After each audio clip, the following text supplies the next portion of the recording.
Welcome, everyone, to the Stockholm Security Conference and its panel, Attacks on Civilian Infrastructure, How to Ensure the Safety and Security of Nuclear Power Plants in an Armed Conflict. My name is Vitaly Fedchenko. I'm a senior researcher at SIPRI, and I specialize on various issues pertinent to nuclear security. To get some housekeeping announcements out of the way, I'd like to say that this session is being recorded and that we plan to make the session recordings available on a SIPRI YouTube channel sometime in the future. This session will be structured in the following way. First, I will give a short introduction to the topic and why we thought that this is an important discussion. After that, I will introduce each panelist, and they will each speak for 9 to 10 minutes, after which we will have a moderated discussion and a Q&A session.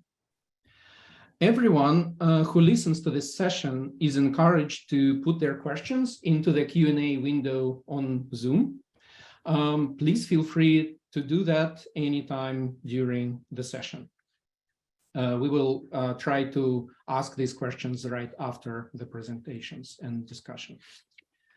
So, by way of the introduction, the Russian military's invasion of Ukraine in February 2022, this year, and the war that has ensued, has led to events that were essentially unthinkable before, or at least highly unusual, but they did happen this year.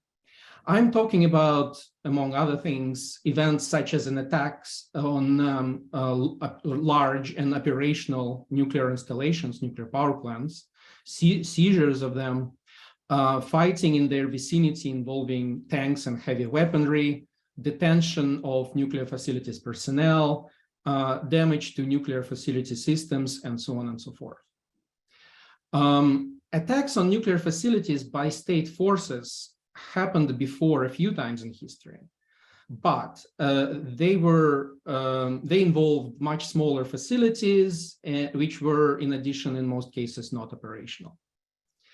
The events of the war in Ukraine, including in particular the capture of the Zaporizhzhia nuclear power plant, as well as attacks on other Ukrainian nuclear installations, call for a rethink of basic assumptions in nuclear security. We can say that the scale and nature of threat to nuclear power plants and other nuclear installations evidenced in Ukraine is unprecedented.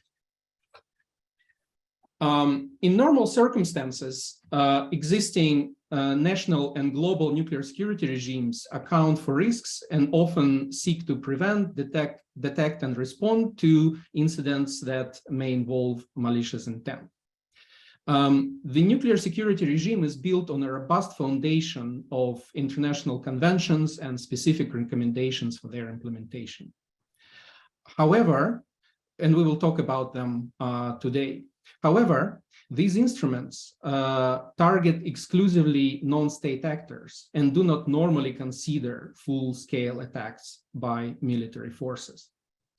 SIPRI has been thinking about these new challenges quite deeply. We are currently conducting a research project titled Strengthening the Nuclear Security Regime After Ukraine, which is funded by the United Kingdom's Foreign, Commonwealth and Development Office's Counter-Proliferation and Arms Control Center.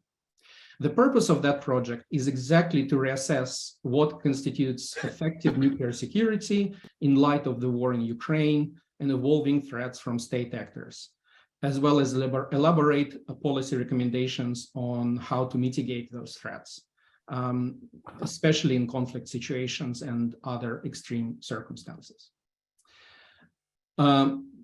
There are different ways, of course, to frame the discussion, but we will, during this panel, we would try to do that the following way by discussing two ideas. First is the actions of the facility operator, the state, and the international community in circumstances where an attack on a nuclear installation goes in its scope beyond what is known as the design basis threat, or DBT.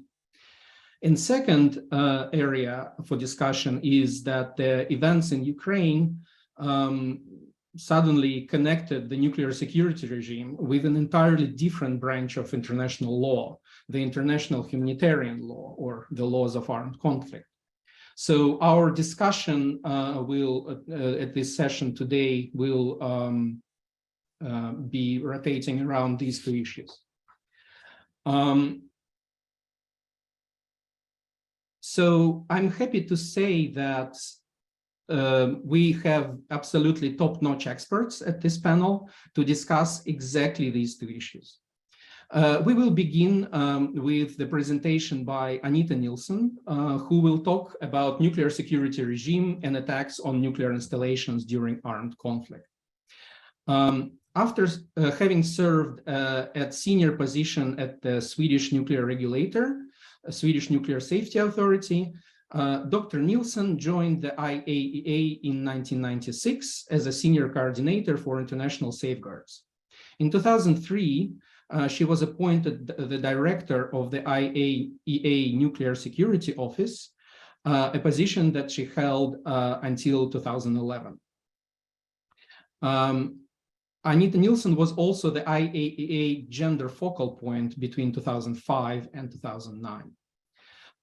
At this time, Dr. Nilsson is an independent consultant contributing to excellence in the safe and secure use of nuclear applications for development. For example, the deployment of non-fossil energy sources such as advanced reactor technology, as well as radiation therapy. Her recent work includes the contribution of criteria for non-proliferation and nuclear security by design, and the establishment of international industry standards for risk reduction. Dr. Nilsson is a member of the IAEA Director General Advisory Committee on Nuclear Security, ADSEC. She's also a member of the World Federation of Scientists, Senior Associate of the Partnership for Global Security, and a member of Chatham House. Dr. Nilsson, please, the floor is yours for the next 10 minutes. Thank you very much, Vitaly, for that kind introduction. And the way of addressing this very important subject, I would like to start off with referring to what is actually nuclear security and what is the nuclear security regime.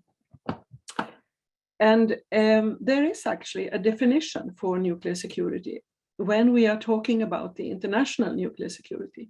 And it is pretty broad. It is the prevention, detection, response to criminal or intentional unauthorized acts involving nuclear materials, other radioactive materials, associated facilities, and activities. In other words, the infrastructure. It can be energy for energy purposes. I would say it can be also for medical purposes. You know, all the radioactive sources that are so essential for radiation therapy and other industrial applications. It actually sets a sort of a limit to the kind of unauthorized acts that are to be addressed in the nuclear security regime. And that is defined as a person or a group of persons with motivation, intention, and capability to commit a malicious acts that involves any of these materials or activities. It is also worthwhile mentioning that armed conflicts between states are not seen as part of the setup for global nuclear security. It simply stays outside of the nuclear security framework, and other laws come into play when it relates to armed conflicts. It is worthwhile saying that although nuclear security, and in particular physical protection of nuclear material, has been an issue for many years, several decades, it has been somehow as a background factor, recognized, implemented, but very much focused on the the protection of unauthorized uses of highly vulnerable nuclear materials such as HEU or plutonium. But there were turning points in that setup. And one turning point that made the issue a bit more focused was the happenings of nuclear weapons capabilities, the tests that happened in the 80s. And that initiated the Nuclear Export Control Regime, NSG, which has as an element a requirement in it for physical protection of the items that are actually exchanged between the countries under certain rules. That, I think, is the first trigger point in the nuclear security efforts globally. The other one was the trafficking that happened in the late 80s of nuclear material and the breakup of the former Soviet Union. That sent waves in the system. A third one is the discovery of radioactive sources left behind, appearing in nature, a concept which is referred to as orphan sources. And then the final one that I want to mention is the 9/11. It was a kind of a wake-up call to recognize that not only HEU and plutonium was interesting from a nuclear security perspective, also the potential of dispersal of radioactivity was very interesting and very dangerous, a threat to civil society. And then, of course, the fact that there seemed to be no limits in what terrorists could use when it comes to destruction and using these materials or activities.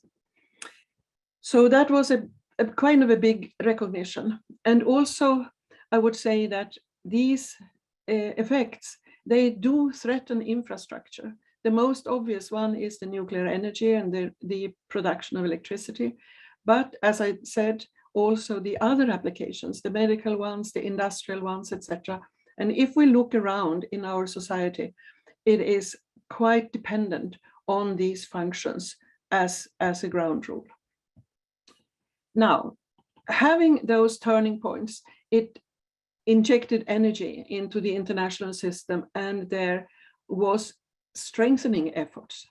So the Convention on Physical Protection of Nuclear Material, which stands there as a fundamental piece in the international legal framework, was strengthened, considerably strengthened, 2005.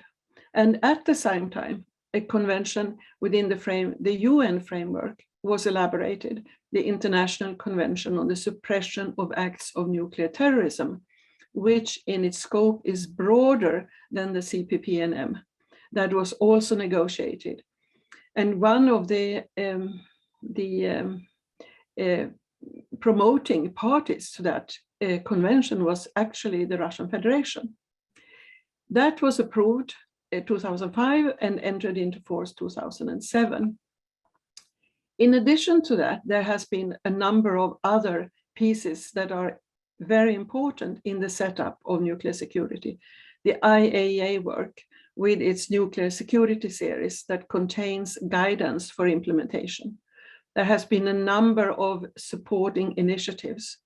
The nuclear security summits, 4 of them, the efforts of G7, the GICNT, the European Union strategy against the proliferation of weapons of mass destruction, and a number of bilateral programs.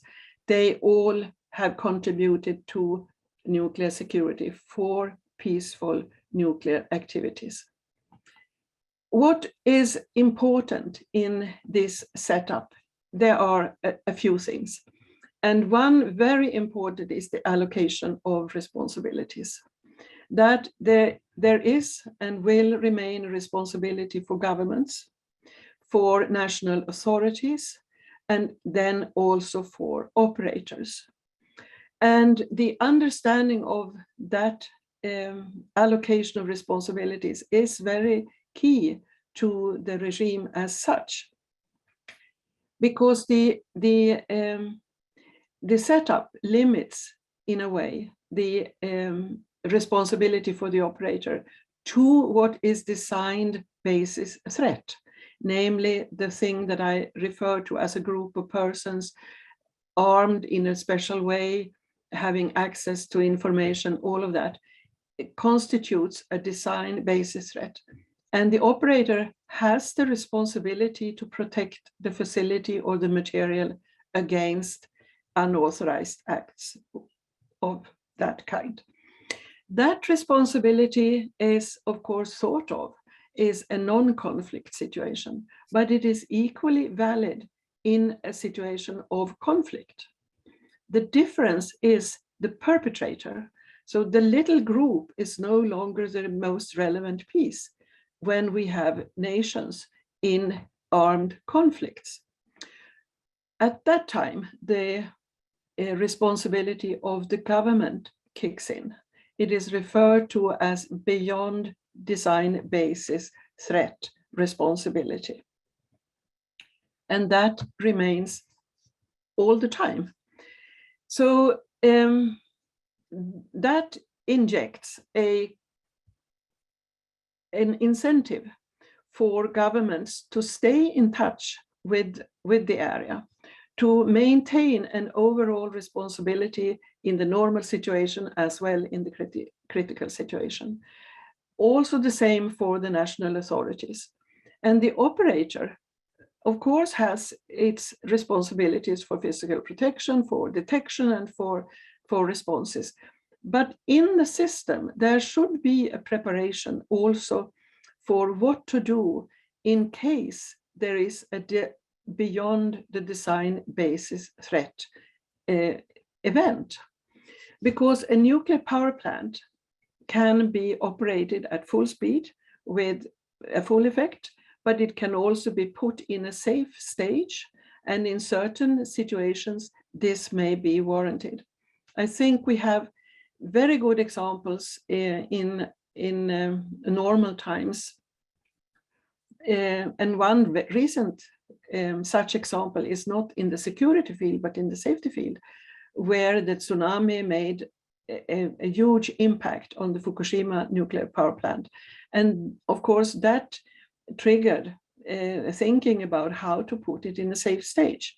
And one can parallel that thought into a security situation where something beyond the DBT happens, and what then can be done from the operator side to put the facility in a as safe stage as possible. So these are the basis for the regime, and we are now facing a different situation.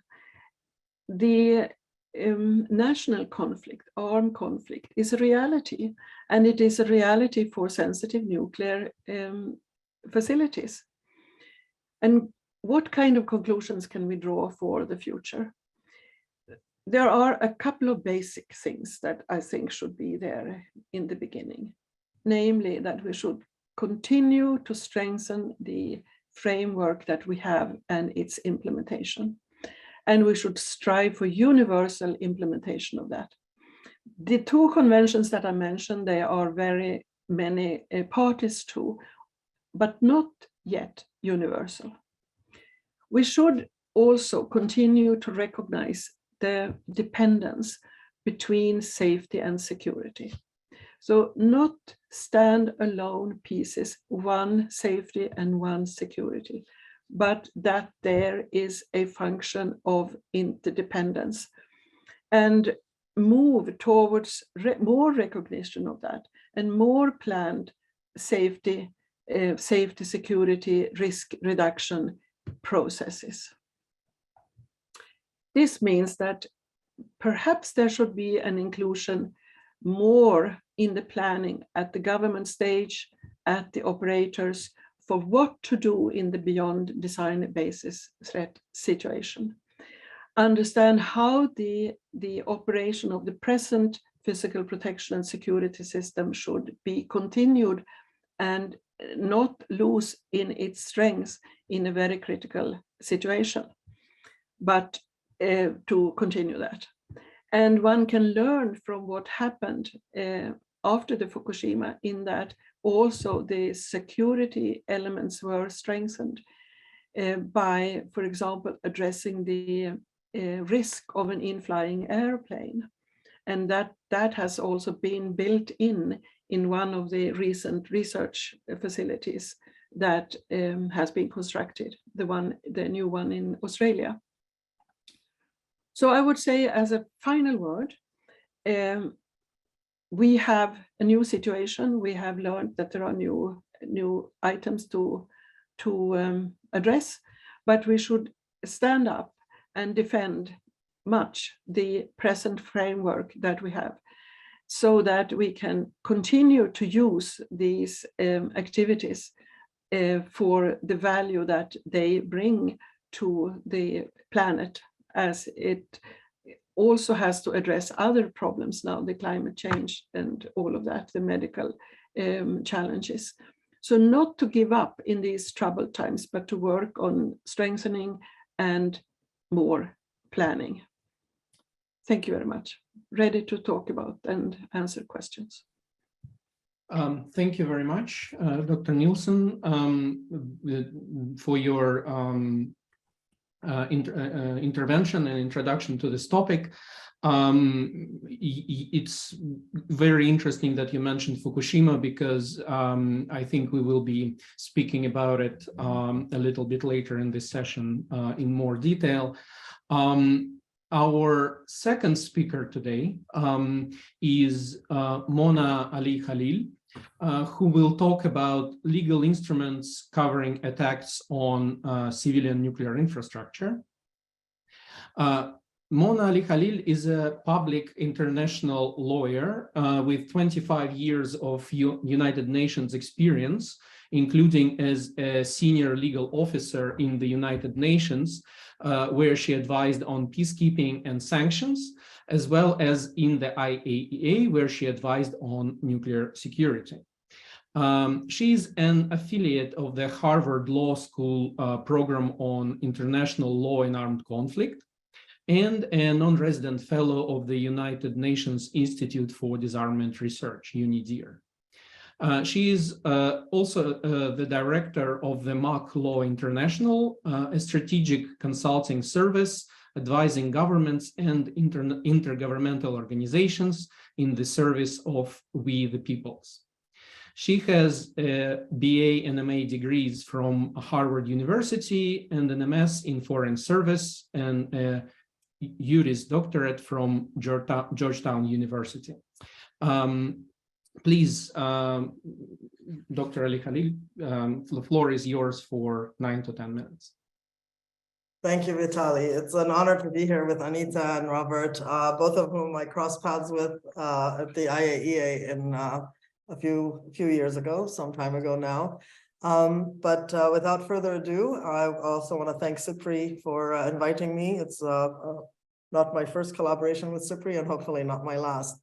So turning to the issue at hand, of course, one of the few silver linings of the many dark gathering clouds that emerged after Russia's invasion of Ukraine last February was this renewed revival of interest in public international law that the world seems to have, and the recognition that oftentimes it's not non-state actors who have, God knows, caused sufficient harm and sufficient loss of civilian life, but rather states, and the most powerful of states, that are the most consequential violators of the international legal frameworks put in place by those very actors. US and Russia were the main architects of the post-World War II legal framework, including the UN Charter itself, as well as the broad framework of the Geneva Conventions and the principles that have become customary international law.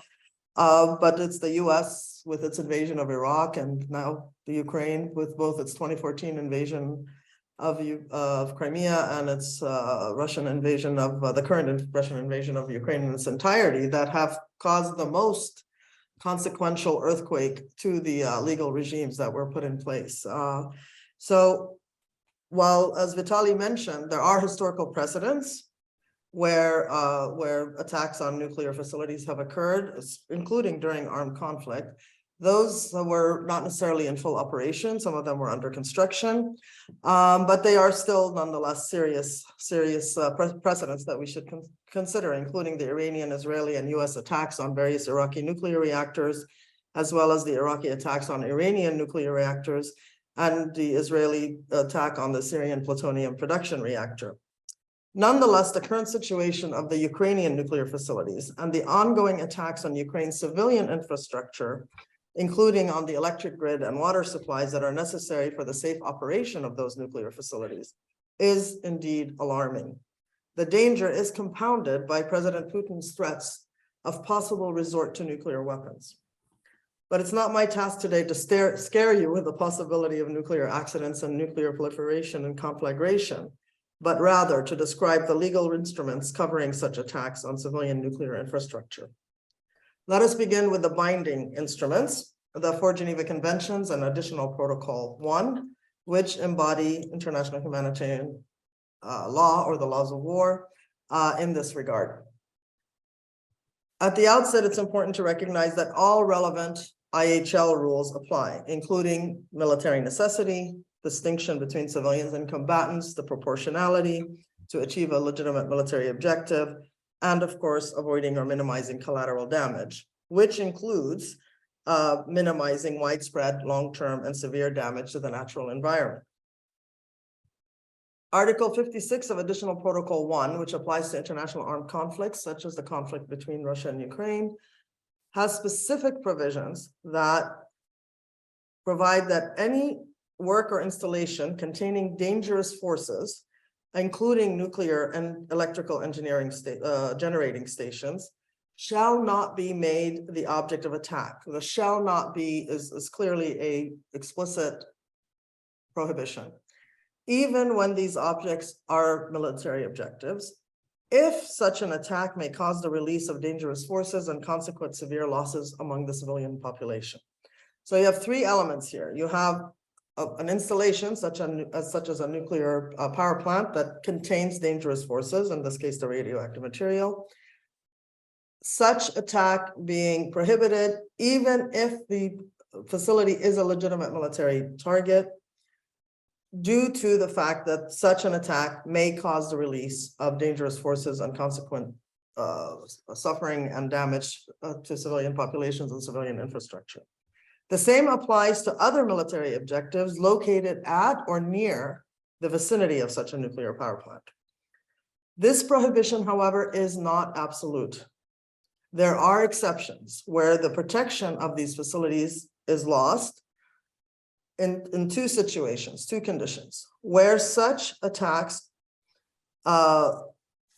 may be allowed under the current understanding of the regime, is if the facility is being used in a regular way to a significant degree to provide direct support for a military operation, condition number 1, and a concurrent condition that an attack is the only way to stop that from continuing to be the case. So this rather, 3 tiers of legal principles and legal rules makes it a rather subjective, rather nonetheless rather present prohibition with exceptions in the legal regime. Other relevant rules of flowing from the Geneva Conventions and the AP is that such facilities shall never be made the object of a reprisal, that both parties shall endeavor to ensure that they do not place their military assets or military objectives within these areas or vicinities. And last but not least, that at all times, even if the facility loses its protected status, that the civilian population and individual civilians do not lose theirs, and that they remain entitled to the protections accorded to them by international law, including the protection of precautionary measures. So this is as far as the legal instruments will take us. But before turning to the resolutions of the intergovernmental organs, it should be noted that Additional Protocol 1 urges high contracting parties and the parties to the conflict to conclude further agreements among themselves to provide additional protection for such objects containing dangerous forces, including nuclear, in particular, nuclear facilities. In the 1980s, a concerted effort under the rubric of the Conference on Disarmament attempted to do just that, but ultimately failed to agree on a draft convention on the prohibition of attacks against nuclear installations. The effort was unfortunately abandoned, albeit certain elements of that process have found their way into the following IAEA General Conference resolutions. The landmark resolutions are Resolution 444 of 1985, during which the conference considered, and they use the word considered, that an armed attack on and threat against nuclear facilities devoted to peaceful purposes constitutes a violation of the principles of the UN Charter, international law, and the statute of the agency. At the time, they also urged the member states individually and through other organs to continue their efforts to promptly adopt a binding international set of rules prohibiting attacks against nuclear installations devoted to peaceful purposes. In a resolution in 1990, the General Conference adopted Resolution 533, and the title of that resolution was Prohibition of All Armed Attacks Against Nuclear Installations Devoted to Peaceful Purposes, whether under construction or in operation. Interestingly, however, in the body of the resolution, it refers to such facilities under safeguard. So the terminology switches between the title and the body. So you have the conference recognizing that an armed attack or a threat of armed attack on a safeguarded nuclear facility in operation or under construction would create a situation in which the UN Security Council would have to act immediately in accordance with the provisions of the UN Charter. In other words, without using the words a threat to maintenance of international peace and security, they have invoked Chapter 7 of the UN Charter in the sense they're understanding that the Council would be compelled to act under such circumstances. Finally, its decision 13 of 2009, the General Conference recalled both of those resolutions, reiterated that the armed attack on and threat to such facilities would be a violation of the UN Charter, the international law, and the statute of the agency, and introduced the relevant safety, security, and physical protection of these materials and facilities, as well as the importance of protecting these nuclear installations. So the language shifting from facilities devoted to peaceful purposes and the facilities that are under safeguards introduces also, again, another need for clarification as to the scope of the prohibition and the relevant exceptions to that prohibition. Similarly, the NPT Review Conference of the parties in its final document of 2010, and that's been the only one successfully, that has been able to successfully reach a conclusion on this matter, considers that the attacks or threats of attack on nuclear facilities devoted to peaceful purposes, again, using that language, jeopardizes nuclear safety, has dangerous political, economic, and environmental implications, and raises serious concerns regarding the application of international law on the use of force. This, they deemed, warrants appropriate action in accordance with the UN Charter, again, an implicit reference to Chapter 7 action by the Security Council, and noted that a majority of states parties have suggested a legally binding instrument should be considered. This is the general legal framework. However, in the aftermath of the Russian invasion of Ukraine on 24 February 2022, the UN General Assembly, as well as the IAEA General Conference and Board of Governors, have adopted specific resolutions. The 11th Emergency Special Session of the UN General Assembly, acting under the Uniting for Peace resolution, expressed concern about the grave humanitarian consequences of a possible accident resulting from the bombing and shelling of the Ukrainian nuclear infrastructure, reiterated the obligation to ensure the safety and security of all nuclear infrastructure, and expressed concern about the impact of the conflict on the environment. In resolution adopted on 3 March, the IAEA Board of Governors, and more recently in September, the board deplored Russia's actions in Ukraine, including forcibly seizing control of nuclear facilities and other violent actions, endangering the population, of Ukraine, neighboring states, as well as the international community, and called upon Russia to immediately cease all actions against and at nuclear facilities in Ukraine. The most recent IAEA General Conference in September adopted a resolution on nuclear security, within which it emphasized the increasing risk on the physical integrity of Ukrainian nuclear facilities and their nuclear and radioactive material due to armed attacks, and we called the need to immediately seize all actions against and at nuclear facilities devoted to peaceful purposes. In October, the Director General Grossi has announced his 7 pillars to ensure the physical integrity, nuclear safety, and security of Ukraine's nuclear facilities, reminding us all that the situation has caused unprecedented danger of a nuclear accident, risking the lives of people living in Ukraine and in neighboring countries, including Russia. So in conclusion, while the Geneva Conventions and additional protocols do prohibit attacks on nuclear facilities, the prohibition contained therein is not necessarily absolute in international armed conflicts, and therefore it is imperative that efforts to adopt a convention on the prohibition of attacks against nuclear installations be resumed in order to codify a binding and an absolute prohibition of such attacks, clarifying some of the areas that have emerged in terms of terminology and in terms of the limits of the scope of the prohibition. In 1977, the AP urged the high contracting parties to the Geneva Conventions to conclude such further agreements. In its resolution 475 of 1987, the General Conference recognized the urgency of concluding such an agreement. And here we are 35 years later. The progress of any progress, much less any effort, belies this declared sense of urgency.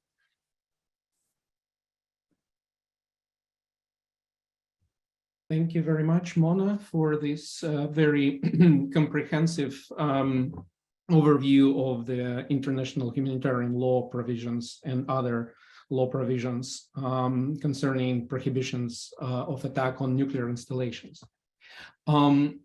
We are going to now move on to the third speaker on this panel. Before we do so, however, I would like to again encourage our listeners to put their questions in the Q&A section of on Zoom. So our third speaker today is Robert Kelly, who will talk about preparedness and response to an attack on a nuclear installation. Robert Kelly is a veteran of over 35 years in the United States Department of Energy Nuclear Weapons Complex, most recently at Los Alamos. He managed the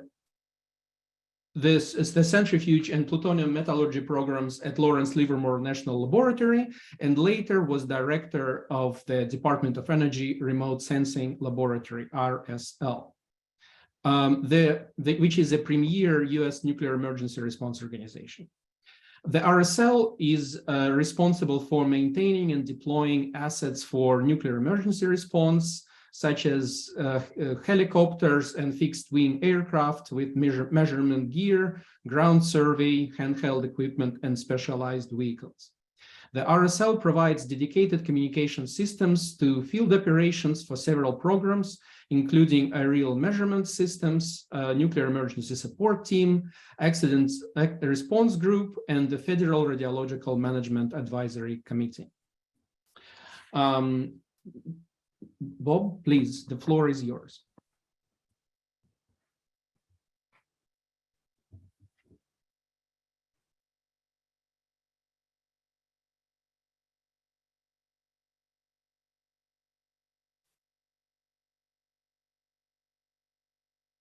All right, we should have the screen now.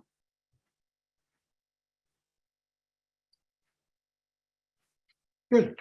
Yes, it's all good. Great. Thank you, Vitaly. Thank you, SIPRI, for inviting me. It's a nice occasion to talk about some very important things that I have done in the past, and I think are important given what we see happening in Ukraine right now. It is when all else fails. That is the title, because the things that Mona and have been talking about, Anita,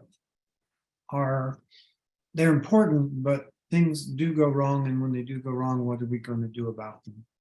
In this case, I'm showing you some images of aircraft and assets that we have based in Las Vegas.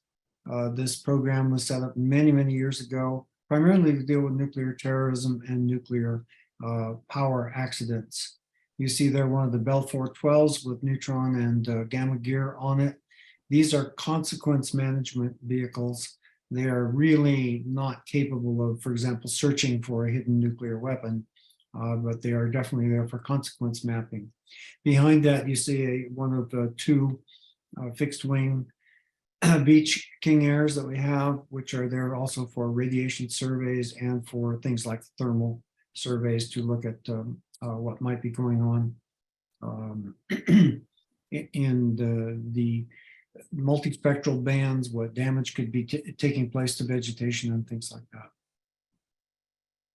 These assets do get used for important things, and a good example of it, which I think Anita mentioned, was Fukushima. Fukushima is probably a pretty good analogy for what kind of an accident we might see in the Ukraine today.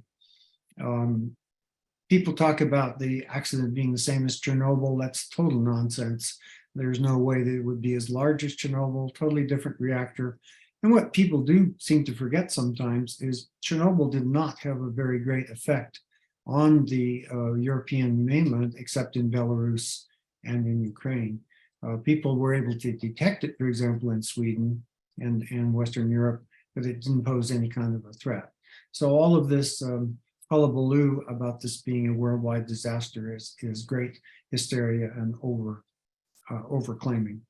This disaster took some time to develop.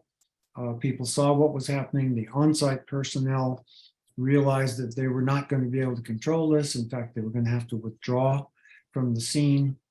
And the local detection systems didn't work very well because all of the electricity disappeared. And these people then asked for help. They asked for outside help. And it came from many places, but one of the most important ones was the United States and the remote sensing laboratory. The hydrogen explosions that took place there really made this worse than a design basis meltdown. It is worse than the DBT you mentioned, but not significantly more. What we might expect to see in Ukraine, were there a direct attack on the facilities and the containment, would be something between this and, say, 3 Mile Island, which actually didn't breach the containment and didn't kill anybody. One thing that is important in looking at an accident, say, around the nuclear power plant, is what is the scale of it? What is the duration of this event? Is it going to be continuous, or is it a one-time thing?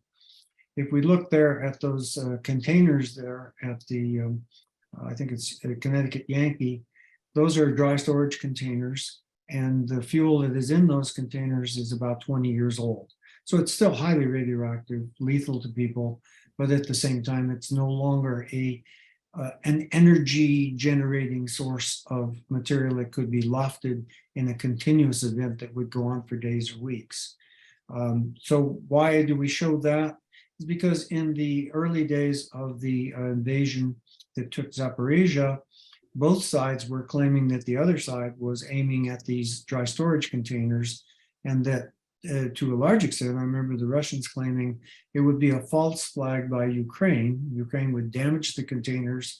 There would be a local release of material, and then everyone could realize that this situation was getting out of hand. But in any case, both sides could blame the other. So there you have an event where the material is dispersed, but no longer continues to generate additional problems down the line. When I looked at this, I was thinking about when in 1978, we had to respond with many of these assets to a Russian satellite, a Rorsat, that crashed in northern Canada in the winter. It was a very, very difficult thing to go after that, but the satellite, once the pieces hit the ground and there was an HEU reactor on board, no longer generated new energy to disperse the material. So it was a matter of going out, surveying, finding the material, and then either picking up pieces or covering them up as need be. The other problem, though, would be a reactor. And here you have a reactor where there has been enough of an attack that you have a meltdown. and that meltdown is going to release gases, and it may reduce particulate if there is some kind of a breach of the containment building and the core itself, the pressure vessel itself. In that case, you have an event that can go on for a very long time, and that event will continue to disperse material over a period of time, and you may be forced to worry about the measures that you're going to take with it for a very long time. So hopefully the containment will work as it was designed to in the design basis, but maybe it won't. And something like the dry storage there, you can use an approach like coming in and dumping sand from a helicopter on top of the pile and restricting things, or do what is done in nuclear terrorism events where they actually use a tent and foam, and the foam keeps the materials from becoming airborne. And if the materials don't become airborne, particularly plutonium, your situation can be very easily controlled. If you are going to get involved in this, there would be the locals telling you that we've had a problem, we'll tell you the scope of the problem, and then you need to find how many sources of information you can get, starting with the site personnel. They'll know what's going on. Military civil authorities may cooperate with you, or they may not. We have a state regulator and a company in Ukraine, for example, Energoatom, where we are able to find out what is happening in real time to the extent that communications remain up. And satellite imagery is a useful tool here, both visual and multispectral in this situation. They're international assets, and I'm very much a fan of the CTBTO IMS, International Monitoring System. They have built a beautiful system worldwide. It's a system that needs to be protected both for arms control treaties and for this kind of thing. I will emphasize here that command needs to be centralized to the greatest possible extent. One of the problems we found in exercises and in the real events at RSL in the United States was that in exercises, everybody knows who's in charge. But when something real happens, the governors of all the states think they're in charge, and the police think they're in charge, and you can run into real problems. So you need to find a situation where people know who the responsible authority is and make sure that authority has what they need to do the job. You would like to get in with airborne assets like the ones I showed in the beginning and ground measurements to that extent. You see a plume sample there over the San Francisco Bay Area and a model that is showing what would happen if they were released in the San Francisco area and how it would spread under these meteorological conditions to other areas. That allows you to know who to evacuate, where you might put people in hospitals because the hospital's safe, or where you might be taking people out of hospitals because they're in the plume of whatever's being released. Again, CTBTO has beautiful models of this that they've developed for primarily for nuclear weapons testing, but these are very, very useful assets. And a number of the major states will have the capabilities to do this kind of thing. Again, you need mobile assets because you're probably going to have to cover a large area if the release has been fairly large. And these helicopters, which have been produced for the Department of Energy, these are Bell 412 here, have been designed and set up, and they're exercised all the time to be used in an emergency. And they are designed to be dismantled and put on board a C-5 and taken to another country if necessary. In the case of Fukushima, the detection equipment was taken to Japan, but the helicopters that were provided came from the US Air Force in that case. Here's just a thought for those of you who are technical. You notice the detectors mounted on the outside of the helicopter. Originally, those were designed to be mounted inside a different helicopter, but when we got the Bell 412s, it turned out that the fuel tank was under the passenger compartment, and so it was stopping the neutrons from getting to the detector. So they had to be placed outside afterwards. And I will say again, responsibility of authority is important. If you look at a recent case that has nothing to do with nuclear, there was this large school shooting in Texas a while back, killing a lot of children. And one of the problems they had was a whole bunch of police departments responded, none of whom were in charge and none of whom knew what the others were doing, with the result that nothing happened. At the bottom, we see communications. One of the things that the RSL deploys is actually tables and chairs and equipment and telephones, and most importantly, things like handheld radios, so people can talk to each other. One thing you might be watch out for a danger is people who want to save money have decided that you can use cell phones for the responders to talk to each other. And that's great unless it's a real emergency and the systems go down. So having, in this case, we had about 100 radios, some of which were encrypted to deal with these problems.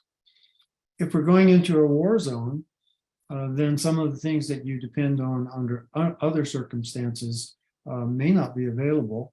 Certainly people flying civilian aircraft like this with radiation detection gear in them may not be able to fly in a situation where there's an active military campaign going on. And another thing is this equipment is deployed to the zone, often in military aircraft, and that could be confusing to the other side. If they see military aircraft coming in, you would need extremely good coordination to make sure that everyone understands that those aircraft are delivering equipment for this purpose and nothing else. Look at the grain shipments that are going out of Ukraine right now to Turkey, and they're looking at the ships coming and going to make sure they don't have other purposes. This is not a simple process. These things that are going on require millions of dollars per year to work. You can see the aircraft there in the hangar in Las Vegas. There are six helicopters, and usually at least 2 of them are in Washington, D.C. at Andrews, Joint Base Andrews, for protecting the National Capital Region, as is one of the King Airs. The citation is there primarily for high altitude surveillance of a scene and collecting multispectral imagery. Again, communications is important. Sampling on the ground there is important, having the right vehicles. So this is not an ad hoc activity.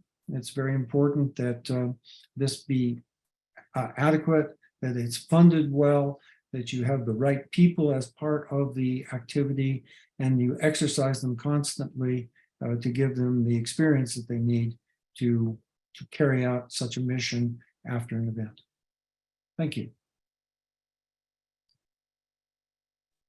Thank you very much. This was a very interesting, and we will sure pick up on a few of these topics in the Q&A session, which we are going to start now.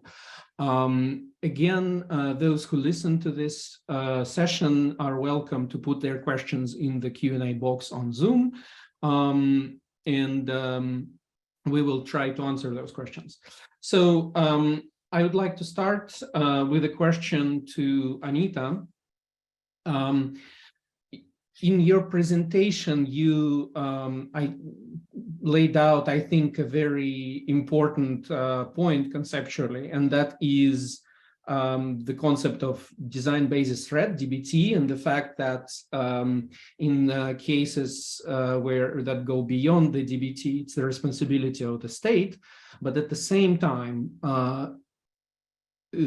even in wartime, you said the operator still has its responsibilities within the DBT.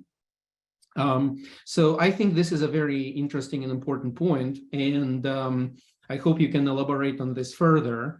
For example, how should the operators of nuclear facilities be assisted in preparing for doing that, for meeting the threats described in their DBT, but in case of extreme events, for example, in wartime?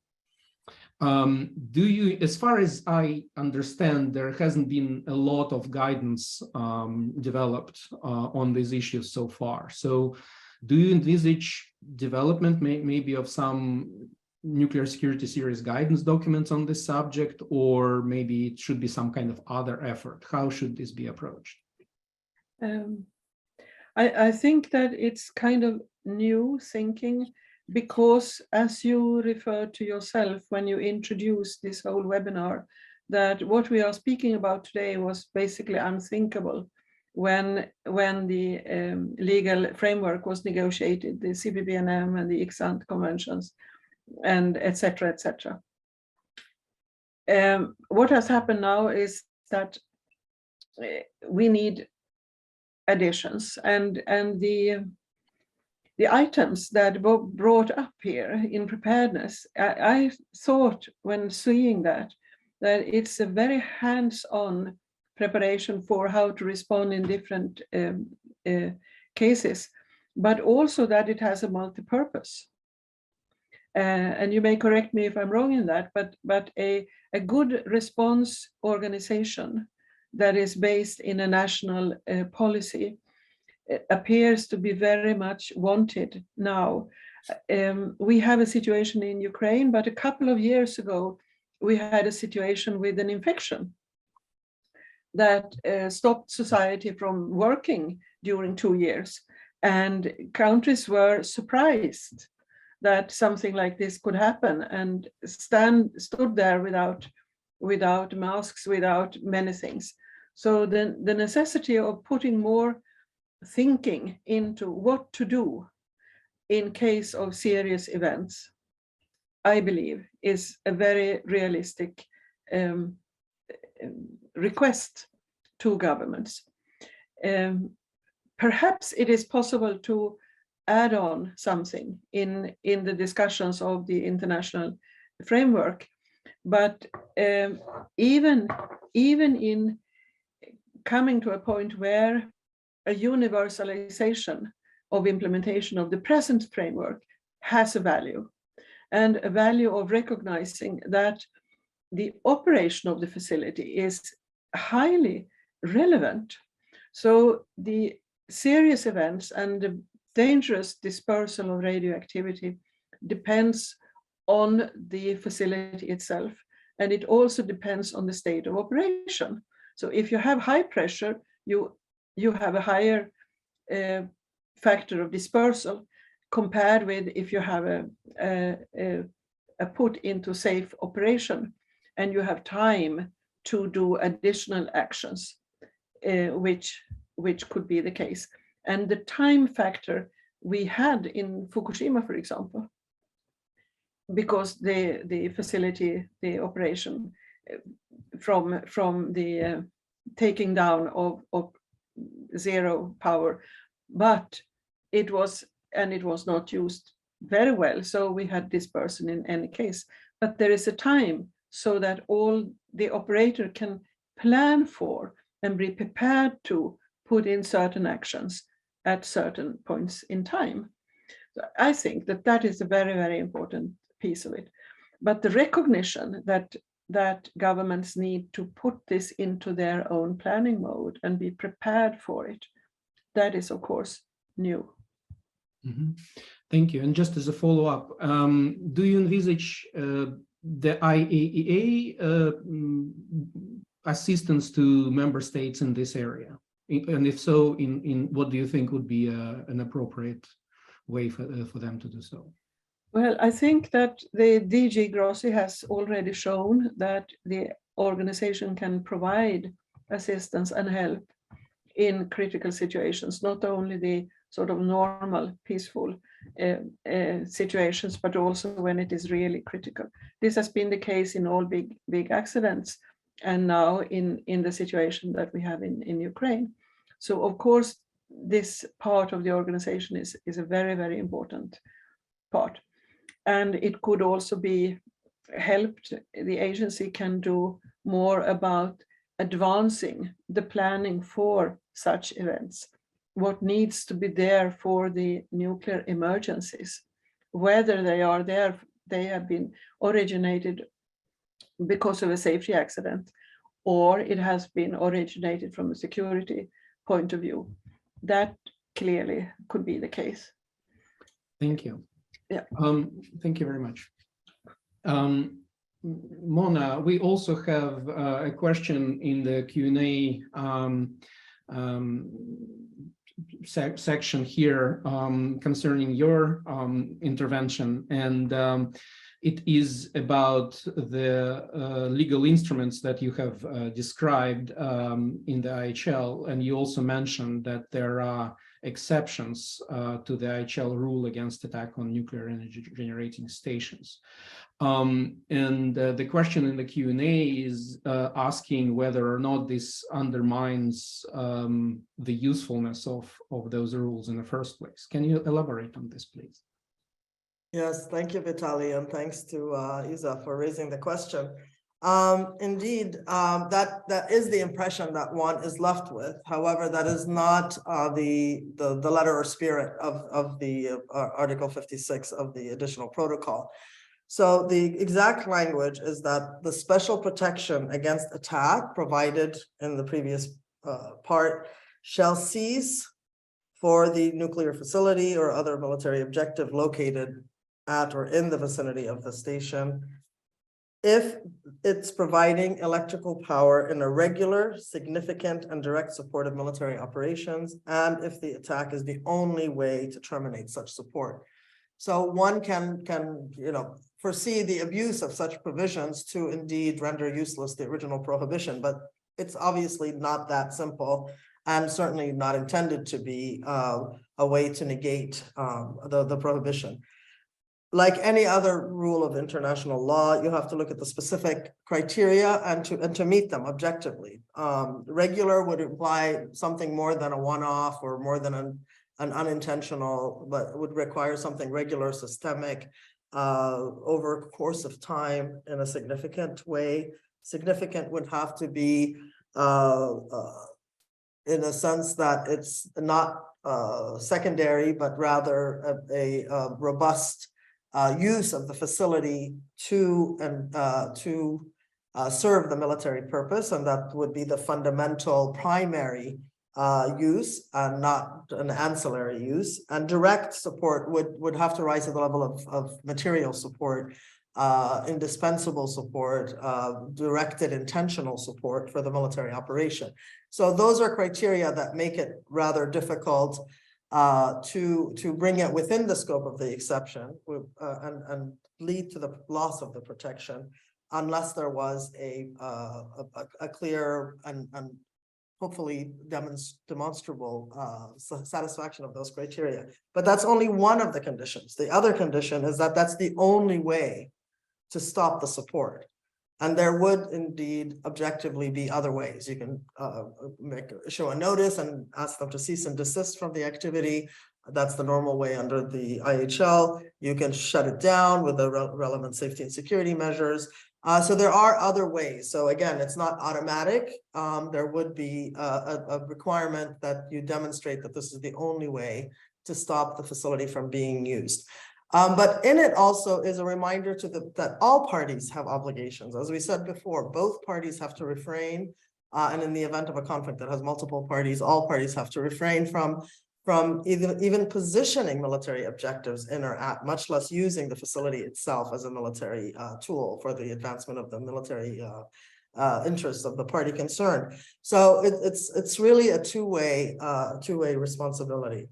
So I hope that this does not, so that's the first layer. The second layer is that this does not in any way obviate the presumption that it is a peaceful peaceful and not a military facility, and that presumption has to be overridden in a way, as we said, objectively, reasonably, and with demonstrable satisfaction of the criteria. And last but not least, that even if this special heightened protection, it's not that it has less protection, it has more protection, because obviously it enjoys civilian protection already as a civilian infrastructure.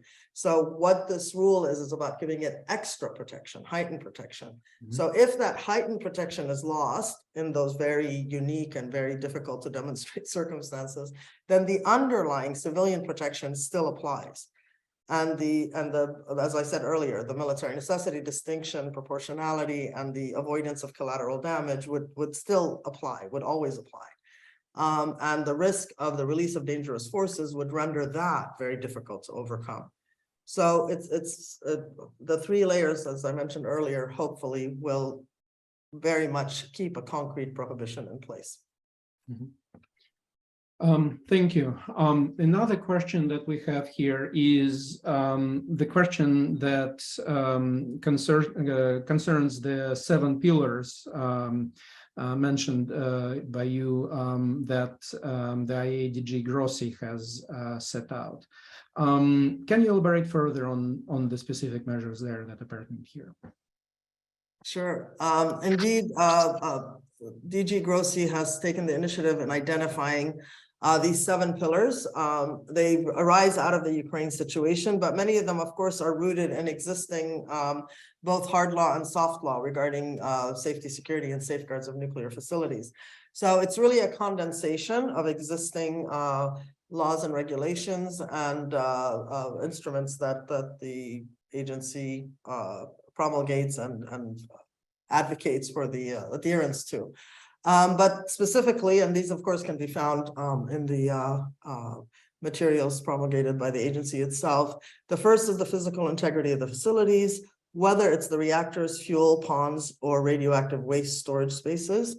The need to maintain that physical integrity is affirmed in the first pillar. The second pillar is about the safety and security of the systems and equipment in order to remain fully functional at all times.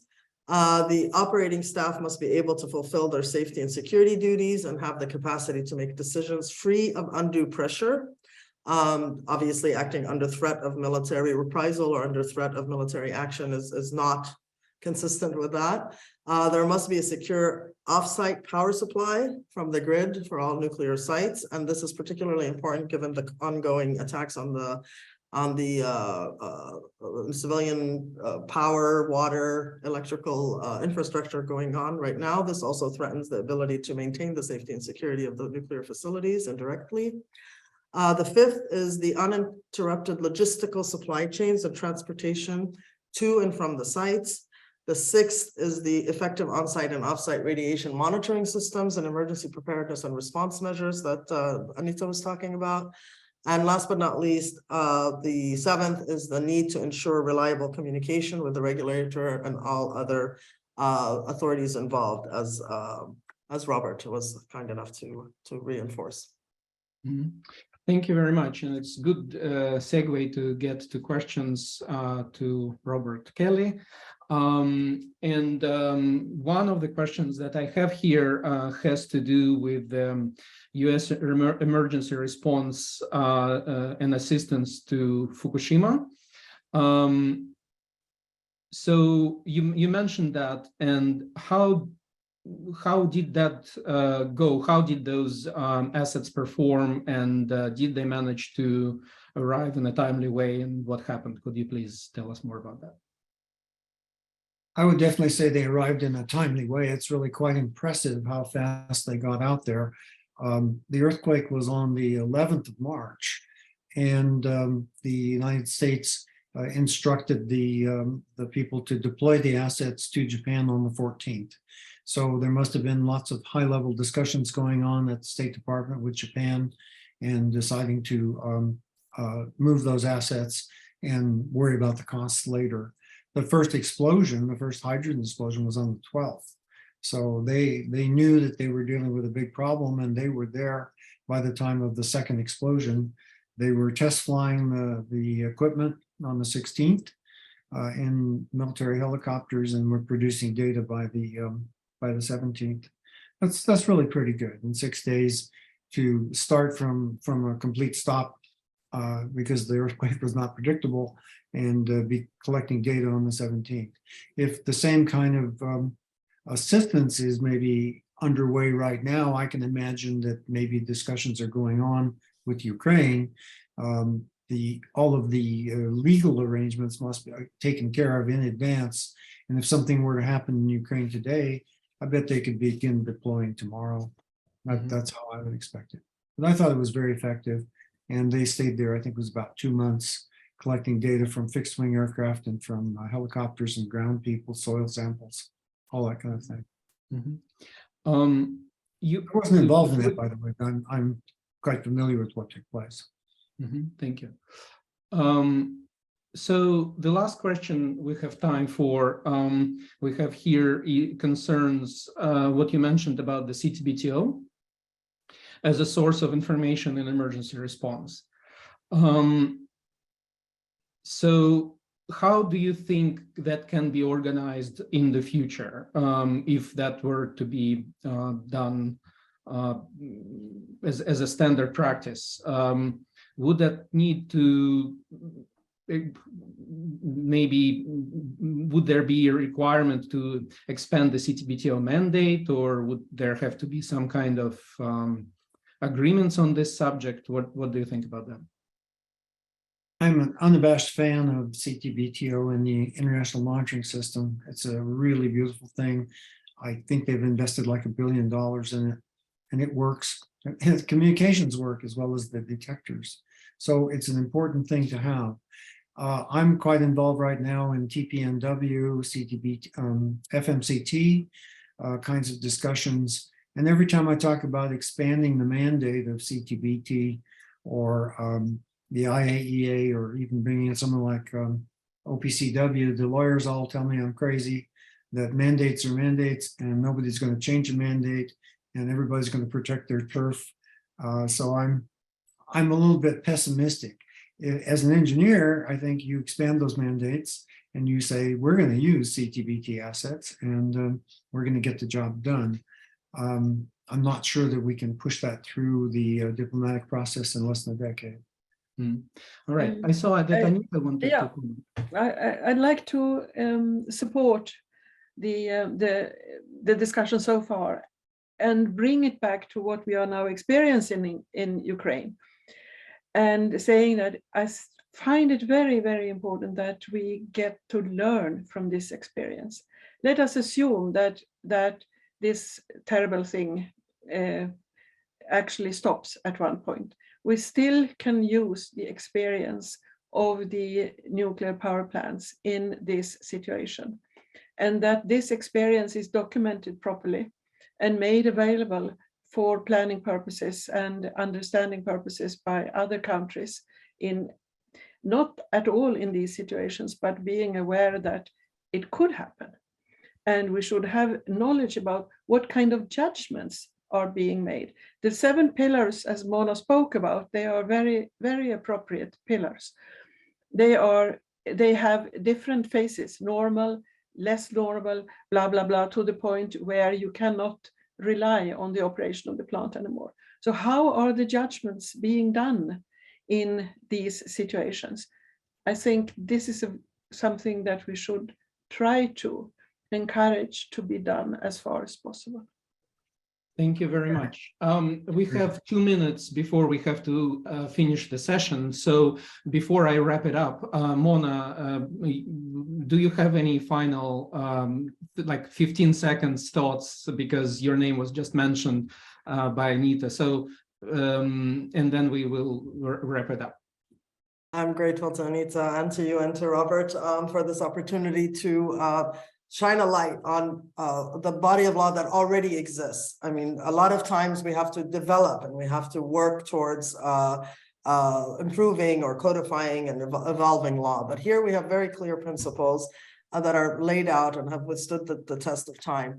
So task number 1 is to be aware of what we already have and to seek to ensure that this is enshrined, respected, and implemented. At the same time, we need to work towards evolving and responding to events as they unfold. As Anita rightly noted, we need to learn and grow and improve as a result of the lessons learned. And therefore, an objective that has been in place for decades of codifying in an absolute and categorical prohibition to such attacks needs to be resumed and needs to be concluded rather expeditiously in the interest of human life and human security. Thank you very much. This is indeed a very important point. I would like to thank all the panelists and all the virtual participants of this session. I think we did cover a lot of ground. Thank you very much again. The last thing I have to say is that everyone who has been participating or listening to this session is kindly invited again to participate in the next session of the Stockholm Security Conference. Tomorrow, Friday, 11th November at 1:15 Central European Time. The title of that session will be Protecting Civilians in Ukraine. And yeah, you're all welcome to participate in that session as well. Again, thank you very much, Anita, Mona, and Bob. It was great to see you here and listen to your interventions. Thank you very much.